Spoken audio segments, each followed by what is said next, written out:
असगर अली साहब, एक ऐसी बड़ी घटना घट गई, आपदा जिसमें कई लोगों की जान गई है, और मैं बार बार इस बात पर जोर दे रहा हूं, कई लोग अभी भी फंसे हो सकते हैं, उनको बचाने के लिए वहां पर लगातार सेना के लोग हैं, स्थानीय प्रशासन है वो मुस्तैद है, कोशिशें की जा रही हैं, सड़क बनाने की कोशिश की जा रही है, हवाई मार्ग से खाना पीना वहां पहुंचाने का प्रयास किया जा रहा है। इन सब के बीच में बिना सोचे समझे इस तरह की टिप्पणी कर देना, अगर ऐसी टिप्पणी किसी पार्टी का नेता कर रहा है तो क्या पार्टी को माफी नहीं मांगनी चाहिए? असगर अली जी। देखिए अखिलेश भाई, सबसे पहली बात यह कि जो लोग फंसे हैं, जिनकी जानों पे बनी है, पूरे मुल्क के एक एक शख्स की हमदर्दी उनके साथ होनी चाहिए। और बिल्कुल सही है, कभी भी कोई वाकया हुआ, चाहे पहलगाम में वाकया हुआ, तो उसमें बचाने वाले लोग कौन थे? हालांकि जिन लोगों को कहा गया, अगर आप मजहब से जोड़ते हैं, मैं इसलिए कह रहा हूं कि किसी बात को मजहब से नहीं जोड़ना चाहिए। अगर मजहब से बोला गया तो फिर क्या बचाने वाले, मरहम लगाने वाले कौन लोग थे? सुनिए, अरे सुन लो यार, आप कैसे कहते हैं? अरे भाई सुन लो, उनकी ऐसे चीखने से बात नहीं होगी, सुन लो बात को, अरे पूरी बात सुन लो। अरे कहाँ की बात कर रहा हो यार, एक मिनट। नहीं, वो कह रहे हैं, आपसे कह रहे हैं कि वहां तो पहलगाम में चूंकि आपने जिक्र कर दिया तो वहां तो धर्म पूछकर मारा गया था। ये चाहते हैं कि नहीं, अरे सुन लिए, ये चाहते हैं सही बात कभी लोगों तक ना पहुंचे, नफरत फैली रहे, जहर फैला रहे, के बात होता रहे। अच्छा ये बताइए, आपके हिसाब से मैं काफिर हूं या नहीं हूं? ये मुल्क के वो दुश्मन है, आपको भी चैलेंज करता हूं, आपके हिसाब से मैं काफिर हूं या नहीं हूं? महात्मा गांधी के हत्यारे हैं। ये सिर्फ मजहब की बात करेंगे, मदरसे की बात करेंगे, मस्जिद की बात करेंगे, ये महात्मा गांधी के हत्यारे हैं। मुल्क की तरक्की की बात नहीं करेंगे, अपनी जुबान संभाल कर बात करो, नहीं करेंगे, अपनी जुबान संभाल कर बात करो। बिल्कुल संभाल कर बात करो, मैं जुबान संभाल कर बात करो। असगर अली साहब, सुनिए मेरी बात सुनिए, मैं आपसे पहले भी कह चुका हूं कि हमें बातचीत के दौरान भाषाई मर्यादा का ख्याल रखना, इस तरीके की बातचीत बिल्कुल नहीं हो सकती है, मैं बिल्कुल अलाउ नहीं करूंगा। आपने जिस तरीके का वाक्य इस्तेमाल किया थोड़ी देर पहले, मैं दोबारा बोलना भी नहीं चाहता हूं, और ऐसे बातचीत नहीं हो सकती है। प्लीज बात को समझिए, लाखों करोड़ों लोग हम लोग को सुनते हैं लाइव टेलीकास्ट के माध्यम से। भाषाई मर्यादा का बिल्कुल ख्याल रखें और वही बोलिए जो सही हो, उचित हो। रनिंग कमेंट्री प्लीज ना मत करिए असगर अली साहब, इस तरीके की बात नहीं कहनी चाहिए आपको। आप नहीं मुद्दे पर बात करिए। मैं पूछ रहा हूं, ये संवेदनहीन बयान अगर कोई नेता दे रहा है जहां लोगों की जान गई है, अभी कई लोग मलबे के नीचे दबे हुए हैं, धर्म का चश्मा वहां लगाकर लोग पहुंच जा रहे हैं, क्या उसके खिलाफ पार्टी के लोगों को कार्रवाई नहीं करनी चाहिए? सपा के वो नेता हैं, सांसद रह चुके हैं, इस बात को आप कैसे इग्नोर कर रहे हैं? अखिलेश भाई, right is right, wrong is wrong. अगर किसी ने गलत कहा है 100% गलत है, लेकिन वो उसका इंडिविजुअल बयान है, ना पार्टी से ना मजहब से। बात हुई है क्या अखिलेश यादव जी से? ये वो लोग हैं, ये इंडिविजुअल बयान जो आप कह रहे हैं, क्या समाजवादी पार्टी ने बयान जारी करके कह दिया कि व्यक्तिगत बयान है उनका, पार्टी से कोई लेना देना नहीं है? कैसे खंडन करें? अभी तक खंडन किया गया मदरसे को, कौन हसन साहब ने माफी मांगी अपने बयान के लिए? खंडन करे? अरे नहीं, आप पार्टी को क्यों ले रहे हैं? आप मजहब के क्यों ले रहे हैं? क्यों जोड़ रहे हैं? आप मदद से क्यों जोड़ रहे हैं? बार-बार की बात है, मैं अखिलेश साहब आपसे भी कह रहा हूं, आप बताइए, उस धर्म ग्रुप को आपने क्यों नहीं रोका? आप बताइए, आपने उस धर्म ग्रुप को क्यों नहीं रोका जो सिर्फ मदरसा कर रहा है? अरे मैं खुद कह रहा हूँ, मदरसों में जो पढ़ाई होती है वो कहीं नहीं होती। क्यों आप बदनाम करते हो मदरसों को? बदनाम करने में लगे हो। अरे मदरसों की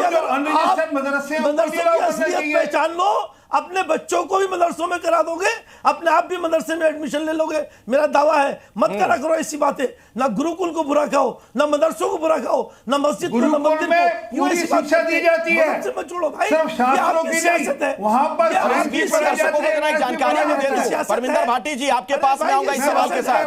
मदरसों में जहां पर साइंस और मैथ पढ़ाया जाएगा वहां कोई दिक्कत नहीं है।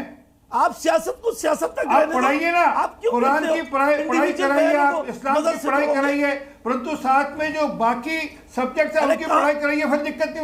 मैं अभी आपसे कह देना कि हमारे मदरसे तोड़ा गए, हमारी मस्जिद। ठीक है, आचार्य विक्रमादित्य इसमें कुछ जोड़ना चाह रहे हैं, उसके बाद संगीत रागी में आता हूं आपके पास। आचार्य विक्रमादित्य, हाँ क्या गलत है उसमें अगर कह दिया तो? अगर कह भी दिया तो ठीक है, एक मिनट खामोश हो जाइए, अब चुप हो जाइए। असगर अली साहब थोड़ा रुक जाइए, बाकियों को भी सुन लीजिए। आचार्य विक्रमादित्य जी। हाँ अखिलेश जी, इस डिबेट के अंदर यहाँ बैठे कैसी मानसिकता के कुछ लोग हैं कि जो कहते हैं कि ऐसी आपदाएं आगे भी आएंगी। अरे भैया, हम सब ये भावना भगवान से प्रार्थना करते हैं ऐसी आपदा ना आए, ऐसी आपदा ना आए, लेकिन यहाँ कैसी मानसिकता के लोग बैठे हुए हैं। भविष्य में भी ऐसी मानसिकता आएगी। समाजवादी के अभी अपने आप को तथाकथित तौर पर साथ जोड़े हुए कह रहे हैं, अरे भाई साहब कम से कम वंदना तो ऐसी करो, समाजवादियों के साथ जोड़कर ऐसी वंदना नहीं की जा सकती, ऐसी भावना नहीं रखी जा सकती कि भविष्य में इस प्रकार की आपदाएं आए। हम भगवान से, ऊपर वाले से यही प्रार्थना करते हैं कि भगवान ऐसी आपदा दोबारा ना आए। और यहाँ बैठे हुए असगर अली साहब शुरू से बोल रहे थे कि सही बोला, अब आ गए रास्ते पर, अब आ रहे हैं रास्ते पे कि नहीं ऐसा नहीं आना चाहिए। आप शुरू में यही बोलना चाहिए था। मैं अभी यही कह रहा हूँ भाई, अरे गुरुजी अभी यही कह रहा हूँ, गलत आप बोलते हो, आप ज़बान संभाल के दिमाग संभाल के सुनिए भाई, असगर अली जी सुनना थोड़ा सा, सुनना भी सीखिए। दिमाग असगर अली साहब सुन लीजिए। मदरसा मत करा करो, सपोर्ट करी, ज्यादा मत करा करो, अपने मुल्क के बारे में सोचो, मुल्क के बारे में सोचो, मुल्क से दुश्मनी मत करो, जहर मत फैलाओ। पैसे की मदद काय की धर्मगुरु हो अपना तुम? सहयोग दिया और नहीं देंगे, नहीं इस देंगे। बात के धर्मगुरु हो? कोई आगे नहीं आता, कोई मुस्लिम ऑर्गेनाइजेशन किसी की प्राकृतिक आपदा के सामने नहीं आता। मुझे बताइए असगर अली साहब, आपने कोई सपोर्ट करी हो? असगर अली साहब ने मौलाना साहब ने किसी भी अपनी सपोर्ट भेजी हो कभी भी? नहीं, मेरा जो सवाल था वो अभी तक अनुत्तरित है, जवाब मुझे मिल नहीं पाया। संगीत रागी जी, क्या कोई खास पैटर्न है हम इसमें? कुछ करेंगे तुम्हें अखिलेश यादव कथावाचकों पर सवाल खड़े करते हैं, लेकिन छांगुर वाला मामला सामने आता है, कोई टिप्पणी नहीं करते हैं। अगर इस तरीके के बयान बार बार दे रहे एसटी हसन, धर्मविशेष के खिलाफ टिप्पणी कर रहे हैं, कभी तो उनको पार्टी की तरफ से कहना चाहिए, कोई अनुशासनात्मक कार्रवाई होनी चाहिए। नहीं तो कम से कम स्पष्टीकरण ही मांग लीजिए कि आपदा पर इस तरीके के बयान का क्या मतलब है। आपदा में भी धार्मिक नजरिए से आप अवसर तलाश रहे हैं। अखिलेश जी देखिए, यदि आप समाजवादी पार्टी के कार्य प्रणाली को आप देखेंगे, गौर से देखेंगे, तो उसमें एक प्रकार का डिवीजन ऑफ वर्क है जिससे हम कार्य विभाजन कहते हैं। एक ऐसा वर्ग है जो इसी प्रकार का बयान देगा ताकि मुसलमानों का वोट गोलबंद हो, और आप देखेंगे कि ऐसे बयानों के व्यक्तिगत बयान देकर के पार्टी उससे किनारा कर लेती है। दूसरा, आपने देखा होगा स्वामी प्रसाद मौर्य ने वैसे ही अभी किसी पैनलिस्ट ने बताया था, जब रामचरितमानस और हिंदू धर्म पर कटाक्ष करता है तो वो जानते हैं अच्छी तरीके से कि इससे भी एक वोट बैंक गोलबंद होता है। ये अब उससे ये बात यदि उनके प्रवक्ताओं से पूछा जाता है तो टेलीविज़न पर आकर के कहते हैं हम सभी धर्मों का सम्मान करते हैं। यदि सभी धर्मों का आप सम्मान करते हैं तो एक बार जरा ऐसी ही बातें इस्लाम के खिलाफ बोल करके आप दिखाइए ना। आप नहीं बोलेंगे। आप भारत के हिंदू धर्म के बारे में, जो इंडिक रिलीजन है उसके बारे में आप बोलेंगे, इस्लाम और क्रिश्चियनिटी के बारे में आपकी घेघी बन जाती है। तो ये एक प्रकार का कार्य विभाजन है जिनके आधार पर वो वोटों को गोलबंद करने की कोशिश करते हैं। अभी यदि एसटी हसन ने यदि बयान दिया था और उसे लगा है कि भाई ये तो गलत है, सभी यहाँ पर पैनल पर बैठे लोग कह रहे हैं एक आध को छोड़ करके कि बहुत गलत है, ऐसी स्थिति में एक राष्ट्रीय प्रवक्ता आता और कहता कि समाजवादी पार्टी उनके बयानों से किनारा करती है, हम इस बात को तवज्जो नहीं देते हैं, ये उनका निजी बयान है और जो बहुत गंभीर है और ख़राब है, उन्हें ऐसी बातें नहीं कहनी चाहिए। यदि इतना भी कह देते तो बात समझ में आती, लेकिन ऐसा समाजवादी पार्टी की तरफ से कोई आकर के बोलने वाला नहीं है।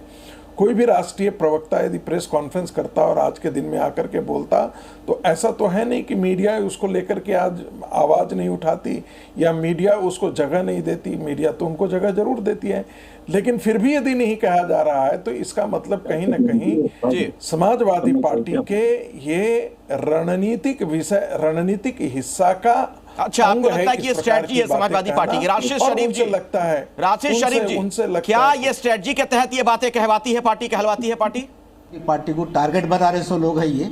सर, मैं अभी हमारे सिंह साहब बड़ी अच्छी अच्छी बातें कर रहे थे। सिंह साहब, मैं ये आसाम के सीएम साहब के बारे में सुना था कि करोड़ों रुपए का गबन है उनके, और यहाँ तक के है सो अजीत पवार के बारे में खुद हमारे प्राइम मिनिस्टर साहब बोले 70,000 करोड़ का गबन।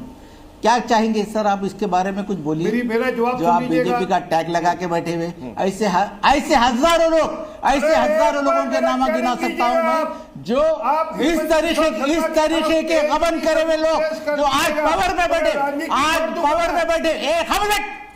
एक सबूत यहाँ पे एक बात भाई आप लोग बोले, आप लोग बोले मैं आवाज करा ज्यादा जोर बोल रहे हैं तो ऑडियो में भी दिक्कत आ जा रही है। ट्रैक हो रही है। सरदार जी से बात करो, आराम से बोलिए, से बात करो, बीच में कोई नहीं आना। मैं सरदार जी साहब से बात कर रहा हूँ। सिंह साहब, मैं आपको बता रहा हूँ, अगर गुरुद्वारे अगर 200 गुरुद्वारे अगर वहां पे टूटते हैं तो आप खामोश होते हैं? मेरे को इसका सवाल का जवाब दे दीजिए बस।